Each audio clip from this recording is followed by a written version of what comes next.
Iran Iran के पास इतनी ताकत कहां से आ रही है कि भाई वो झुकने को राजी नहीं है, ना ट्रंप की सुनता है ना कहीं से भी झुक रहा है।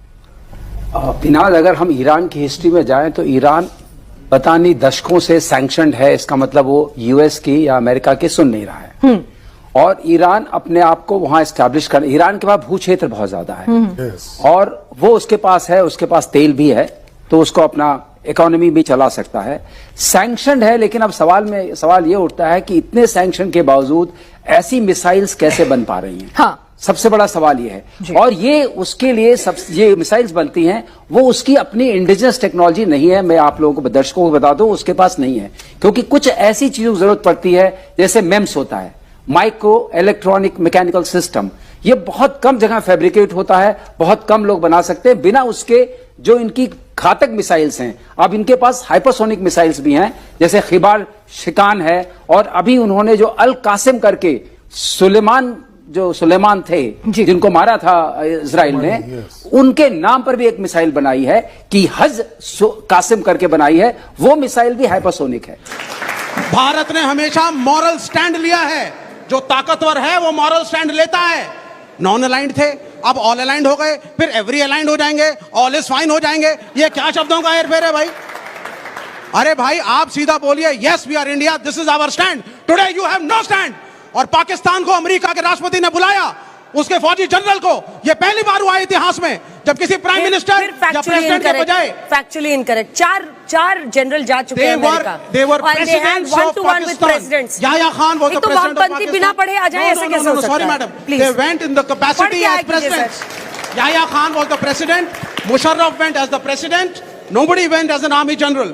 ये पहला आदमी है जो प्रेसिडेंट और प्राइम मिनिस्टर के बावजूद he has gone as an army general. क्यों? क्योंकि पाकिस्तान ने, मुझे दुख होता है कहने हुए, जो हमें करना चाहिए था इंडिया को, वो पाकिस्तान ने फॉरेन नीति में किया है। They are playing a proactive role with Iran, with America, North Korea हो गया, चाइना हो गया, कम्युनिस्ट कंट्रीज हो गई, पाकिस्तान। और ये डर है अमेरिका को और इजराइल को कि अगर पाकिस्तान खड़ा हो गया ईरान के साथ और न्यूक्लियर सप्लाई किए, तो शायद विश्व के अंदर जो आगे सत्ताएं होंगी वो अलग तरीके की होंगी। ये काम भारत कर सकता था। We have everything, world class army, nuclear warheads, सशक्ति है, लोग हैं, टैलेंटेड मैन पावर है। कि विदेश नीति के नाम पर हमारे पास एक नाकारा विदेश मंत्री जिसका नाम एस जयशंकर है। इन पर लेजर आई मीम्स तो बनते हैं, मगर जहां तक विदेश नीति की बारीकियों की बात है, इनकी सोच की वजह से लगातार भारत को नुकसान पहुंच रहा है। मगर आज मैं आपके सामने एक सवाल रखना चाहता हूं। जब गजा में 60,000 लोगों को मार दिया गया, भारत की तरफ से आवाज नहीं आई। आपको अंदाजा है कि हमारी विदेश नीति की नाकामी किस तरह से पूरे देश को आईना दिखा रही है। सबसे बड़ी बात, और एक बार फिर, ईरान इस्राइल पर भारत की खामोशी, गजा में 60,000 लोगों की मौत पर विदेश नीति की खामोशी भारत को एक जबरदस्त नुकसान पहुंचा रही है। सबसे बड़ी बात, भारत इस्राइल पर कुछ कहने से डरता है। अमेरिका के सामने उसका मुंह नहीं खुलता है। मैं आपसे पूछना चाहता हूं क्यों? और अब कमजोरी इस हद तक पहुंच गई है कि राष्ट्रपति डोनाल्ड ट्रंप भारत की अर्थव्यवस्था को तबाह कर देना चाहते हैं। सही सुना आपने, मैं जो कह रहा हूं गलत नहीं कह रहा हूं दोस्तों। अमेरिका भारत की अर्थव्यवस्था को तबाह कर देना चाहता है क्योंकि डोनाल्ड ट्रंप की पार्टी, रिपब्लिकन पार्टी के सांसद बंकर बस्टर बिल लाना चाहते हैं। अब आप कहेंगे इसका भारतीय अर्थव्यवस्था से क्या लेना देना है? सबसे पहले इस नाम पर गौर कीजिए, बंकर बस्टर बिल। यह नाम सुना सुना लग रहा है आपको? जी हां, अमेरिकी B-2 बॉम्बर्स को बंकर बस्टर बम कहा जाता है, जिनका मकसद था ईरान पहुंचकर वहां के 3 न्यूक्लियर ठिकानों पर हमला करना। बंकर बस्टर यानी कि निशाना जमीन के चाहे जितना भी नीचे हो, यह बॉम्ब्स गिरते हैं और उसे नेस्तनाबूद कर देते हैं। हालांकि ईरान के परमाणु ठिकानों के बारे में ऐसा नहीं कहा जा सकता, क्योंकि खुद अमेरिकी कह रहे हैं कि हम नहीं जानते कि कितना नुकसान हुआ, और उससे भी बड़ी बात, नुकसान होने से पहले ही ईरान ने अपना जो पूरा परमाणु जखीरा था वो दूसरी जगह शिफ्ट कर दिया था, हो सकता है कार की डिक्की में रखकर। मगर हम बात कर रहे हैं बंकर बस्टर बिल की। क्या आप जानते हैं, रूस पर दबाव बनाने के लिए डोनाल्ड ट्रंप की पार्टी, उनके करीब 80 सांसद बंकर बस्टर बिल लाना चाहते हैं, जिसका मकसद है कि जो लोग रूस के साथ व्यापार करेंगे उन पर 500% टैरिफ लगाया जाए। और भारत खामोश है। स्वाभाविक सी बात है दोस्तों, जब आपकी विदेश नीति में नैतिक शक्ति ना हो, जब साहस सिर्फ ड्रामे तक सीमित रह जाए, सिर्फ विज्ञापन तक सीमित रह जाए, तो जाहिर सी बात है नैतिक शक्ति आप लाएंगे कहां से? मैं फिर आपसे पूछना चाहता हूं, डोनाल्ड ट्रंप की पार्टी भारत की अर्थव्यवस्था को बर्बाद करने के लिए 500% टैरिफ लाने के लिए, यानी कि यह कह रहे हैं कि अगर तुम रूस के साथ व्यापार करोगे तो हम तुम पर 500% टैरिफ लगाएंगे। भारत खामोश है, भारत कुछ नहीं कह रहा है। सबसे बड़ी बात, ट्रंप की नीतियों के खिलाफ उनकी अपनी जनता सड़कों पर उतरी है। कई देश इस वक्त उसका विरोध कर रहे हैं। पाकिस्तान, उनकी जनता भी सड़कों पर उतरी है। कनाडा में उसका विरोध किया जा रहा है दोस्तों। मगर अगर कोई भारत के अंदर गजा और ईरान के पक्ष में उतरेगा तो मैं दावे के साथ कह सकता हूं, उनके खिलाफ आतंकवाद की धाराएं लगा दी जाएंगी। सही सुना आपने, यह हो रहा है भारत में। क्योंकि प्रॉब्लम क्या है भारतीय जनता पार्टी के साथ? भारतीय जनता पार्टी के साथ सबसे बड़ी प्रॉब्लम है कि वो हर मुद्दे को हिंदू मुस्लिम की निगाह से देखते हैं। उन्हें गजा में मुसलमान दिखाई दे गए, उन्हें ईरान में मुसलमान दिखाई दे रहे हैं, लिहाजा भारतीय जनता पार्टी सरकार का जो समर्थन है ना, वो इस्राएल की तरफ झुका हुआ है। मगर यह भारत की विदेश नीति को नुकसान पहुंचा रहा है। अंतर्राष्ट्रीय तौर पर भारत को लोग शक की निगाह से देख रहे हैं, और चूंकि हमारे अंदर नैतिक साहस नहीं है, हिम्मत नहीं है, लिहाजा अमेरिका जो मर्जी कर रहा है और हम खामोश बने हुए हैं। मैं आपको बतलाना चाहता हूं दोस्तों, यह बंकर बस्टर बिल है क्या? आपके स्क्रीन पर भारत के लिए एक नुकसानदेह बिल। भारत पर 500% टैरिफ लगाया जा सकता है, मगर हर बार की तरह यह सरकार खामोश है। क्या है बंकर बस्टर बिल? इस पर गौर किया जाए। बंकर बस्टर बिल, जिसका आधिकारिक नाम sanctioning Russia act of 2025, America की तरफ से रूस, चीन और भारत पर बहुत सख्त पाबंदियां लगाने का प्रस्ताव है। इसका सबसे बड़ा हथियार है रूसी ऊर्जा खरीदने वाले किसी भी देश पर 500% टैरिफ लगाना, यानी शुल्क लगाना, ताकि रूस की वॉर इकोनॉमी को उसकी सबसे बड़ी कमाई के स्रोत से तोड़ा जा सके।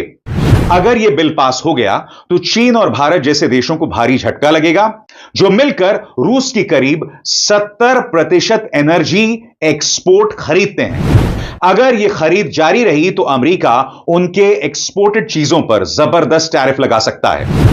इससे अमेरिका का चीन और यूरोप जैसे देशों के साथ व्यापार बुरी तरह गड़बड़ा सकता है, जब तक उन देशों को यूक्रेन की मदद के चलते छूट ना मिले। अमेरिकी कंज्यूमर्स, यानी अमेरिकी जो खरीदार हैं, उनके लिए कीमतें बहुत बढ़ सकती हैं। सप्लाई चेन में भारी रुकावट आ सकती है, और अगर चीन से व्यापार बंद होता है तो बेरोजगारी भी बहुत बढ़ सकती है, शायद मंदी जैसे हालात हो जाएं। खुद अमेरिका भी इस बिल का उल्लंघन कर सकता है, क्योंकि अब भी रूस से न्यूक्लियर रिएक्टर के लिए एनरिच्ड यूरेनियम मांगता है। यह बिल दिखाने में तो रूस पर कमर तोड़ आर्थिक हमला है, लेकिन एक्सपर्ट्स का कहना है कि इससे उल्टा असर भी हो सकता है। अमेरिका और उसके सहयोगी देशों की अर्थव्यवस्था को भी भारी नुकसान पहुंच सकता है। मगर भारत इस पर खामोश है। एक ऐसा बिल जिसका विरोध उन्हीं के देश में हो सकता है, भारत इस पर खामोश है। तो कहीं ना कहीं इस बात का एहसास तो हो रहा है कि हो सकता है ईरान अमेरिका की बात ना सुने, लेकिन नेतन्याहू भी उसकी बात सुनने को तैयार नहीं है। मैं तो पहले भी बहुत बार कह चुका हूं भाई कि नेतन्याहू के तो सर पर खून सवार है भाई। अगर जंग खत्म हो गई तो यह आदमी करेगा क्या? अल्टीमेटली इसके पास है क्या सिवाय जेल जाने के अलावा? तो कुछ है नहीं। करप्शन के इतने चार्जेस हैं इसके ऊपर कि इतना सब करने के बावजूद भी हीरो नहीं बन पाया। बल्कि हालात यह है कि आज जो तबाही का आलम है पूरे इजराइल में, उसे लेकर लोग कोस रहे हैं कि सैकड़ों बिल्डिंग धराशायी होकर गजा बन गई। नेतन्याहू ने गजा में लोगों के साथ किया, उनकी बिल्डिंगों को बर्बाद करके, लोगों को मार के। आज वही सीन उसके सामने, उसका पीछा नहीं छोड़ रहा है। इसी के ऊपर बात करेंगे। मैं आपका दोस्त और होस्ट दिनेश केवरा, स्वागत है आप सबका। नाम नहीं ले पाऊंगा आज दोस्तों। सीज फायर का भी ड्रामा खत्म हुआ अल्टीमेटली। कुछ लोग खुश हुए, कुछ लोग गमगीन हो गए। कुछ को लगता है कि ये सीज फायर अगर हो भी गया तो 2-4 दिन चल जाएगा, 10 दिन चल जाएगा। अब नेतन्याहू जैसा आदमी जिसे रोज जंग करने की आदत पड़ी हो, वो कैसे रुकेगा? पर इस जंग ने एक बात तो बिल्कुल कंक्लूजरी प्रूव कर दी कि कम से कम मुस्लिम वर्ल्ड में या बाकी भी दुनिया में 800 करोड़ की दुनिया में 200 करोड़ मुसलमान हैं, उनका एक नया हीरो बन गया आयतुल्लाह खमनाई। देखिए, हीरो बनने के लिए ना कोई ऐसा थोड़ी कि बड़ी तगड़ी बॉडी हो किसी की और दूसरे को किसी मैदान में जाके मार पीट दे और जीत जाए, नहीं। हीरो वो है जिसके पास हिम्मत है, दुनिया के सबसे ताकतवर इंसान के सामने खड़े होने की हिम्मत है, उसे जवाब देने की हिम्मत है कि तू बाकी सबको डरा सकता है, धमका सकता है, मुझे नहीं धमका सकता। और ये बात उसने कही नहीं, लेकिन उसने प्रूव कर दी। अब इसी बात से अरब देशों में खौफ है कि यार हम तो ये हिम्मत पैदा नहीं कर पाए, लेकिन खमनई ने हिम्मत पैदा कर ली। और यही तो ये गुलाम जितने देश थे जिन्होंने खुद मुसलमानों के साथ गद्दारी की, अब ये अपनी रियाया से, अवाम से आंखें कैसे मिलाएंगे? क्योंकि अब उनकी अवाम को भी लगता है, कतर की अवाम हो, सऊदी की, यूएई की, बहरीन की, ओमान की, कुवैत की, इराक की, कि भाई हीरो तो खमनई है, क्योंकि घुटने नहीं टेके इसने। यही तो खास बात है साहब, इंसान ने घुटने नहीं टेके। उसकी हिम्मत की चर्चा पूरी दुनिया में हो रही है कि अमेरिका के दबाव का उसने सामना किया है। उसके अंदर एक डिटर्मिनेशन थी, फिलिस्तीन के समर्थन में भी डिटर्मिनेशन थी, अपने कंट्री को प्रोटेक्ट करने में उसने जो हिम्मत दिखाई है, और मुस्लिम वर्ल्ड में उनको अच्छा खासा इस समय सपोर्ट मिल रहा है, बल्कि वो हीरो बन के निकले हैं। कि बैक चैनल से बहुत सारा खेल हो रहा है, ईरान के ऊपर फर्जी बम गिरा दिए गए, ये जानते हुए कि ईरान को कोई खास नुकसान नहीं हो रहा है। ट्रंप ने अपनी पीठ ठोक ली, उसको पीठ ठोकने की आदत है। और उसके बाद ईरान से कहा गया यार बस अब रहने दो, अब तेल अवीव के ऊपर हमले बंद कर दो, हम भी उधर से हमले बंद करा देते हैं। अब अगर ऐसा हुआ है तो 2-4 दिन में समझ में आ जाएगा। आज तो ईरान ने कोई बड़ा अटैक नहीं किया। सुबह जो मिसाइल अटैक्स की खबरें आ रही थी वो बेसिकली बताया यह जा रहा है कि हूथी की तरफ से आई थी। हूथी ने कह दिया है कि अमेरिका के साथ जो हमारा समझौता हुआ था उस समझौते को हम तोड़ रहे हैं और अब फिर से हमारी मिसाइलें बरसना शुरू होंगी रेड सी के अंदर। तो यह मुमकिन है कि सुबह का हमला हूथी नहीं किया हो। इजराइल में हाल क्या है? इजराइल का हाल बुरा है। 1/3 से ऊपर बताया जा रहा है तेल अवीव बर्बाद हो गया है। हाइफा में जबरदस्त बर्बादी हुई है, ऑयल रिफाइनरी बंद पड़ी हुई है, इंडस्ट्रियल कॉम्प्लेक्सेस बंद पड़े हुए हैं। उसके अलावा माइक्रोसॉफ्ट के बिल्डिंग पे जो बमबारी हुई थी, इंटीरियर मिनिस्ट्री की बिल्डिंग पे जो बमबारी हुई थी, मोसाद के कुछ हेडक्वार्टर्स पर जो बमबारी हुई थी, आईडीएफ के कुछ हेडक्वार्टर्स पे जो बमबारी हुई थी, उसने इजराइल को फिलहाल परेशान करके रखा है। वैसे भी 600 दिन हो गए, वहां पर भी कोई कंस्ट्रक्शन का नया काम नहीं हो पा रहा है। अब ये इतनी सारी बर्बादी के बाद जो कंस्ट्रक्शन के काम की जरूरत है वो कंस्ट्रक्शन तभी हो पाएगा जब ये जंग रुकेगी। अगर ईरान की तरफ से लगातार मिसाइलें आती रहेंगी तो कोई कंस्ट्रक्शन नहीं हो पाएगा। और यहां जरा 1 मिनट रुक के सोचिएगा, ईरान की एब्जॉर्ब करने की क्षमता जो है, इजरायली हमले को एब्जॉर्ब करने की, उसको बर्दाश्त करने की जो क्षमता है वो ईरान से बहुत ज्यादा है, बहुत ज्यादा बड़ा है वो इजराइल से। तो अगर आप एक आध इलाके में बम गिराएंगे भी तो दूसरे इलाके रहेंगे जहां लोग सेफ रहेंगे। लेकिन इजराइल जरा सा है। इजराइल के लिए ईरान की लगातार मिसाइलों की बमबारी बर्दाश्त करना बेहद मुश्किल है, इसको एब्जॉर्ब करना बहुत मुश्किल है।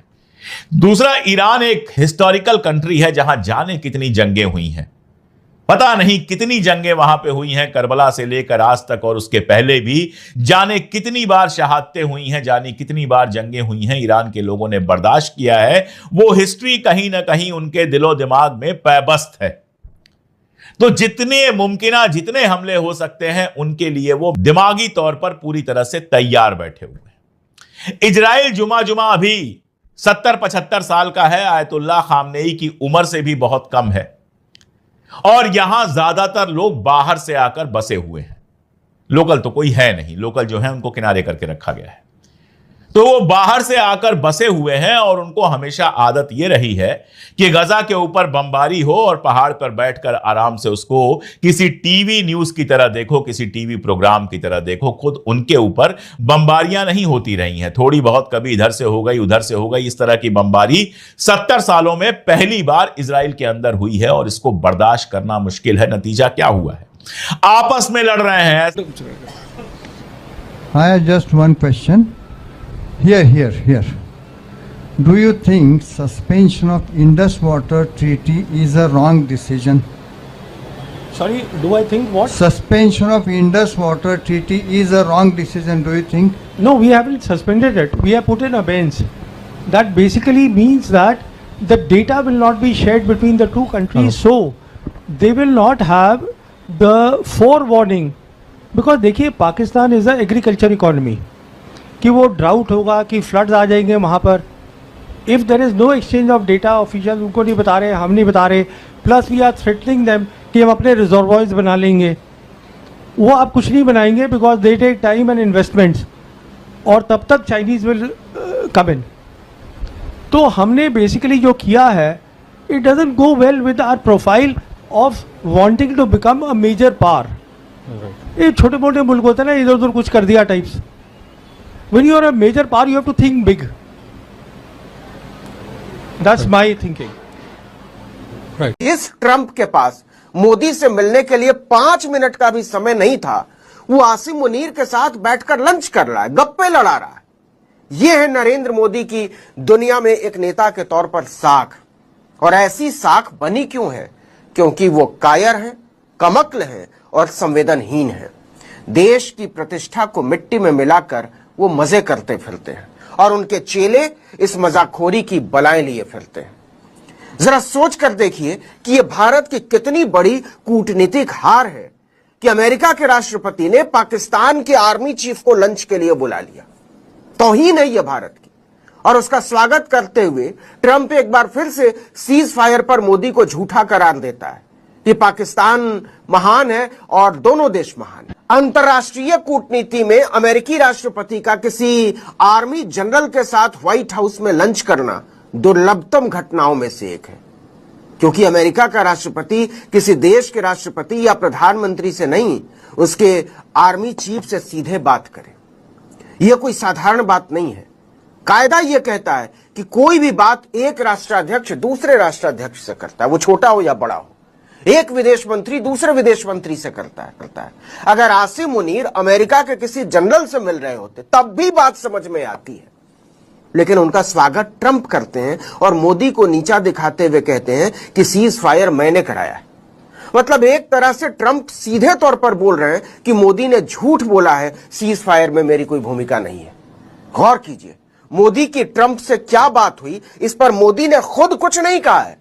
यह कहानी विदेश सचिव विक्रम मिस्री ने सुनाई है.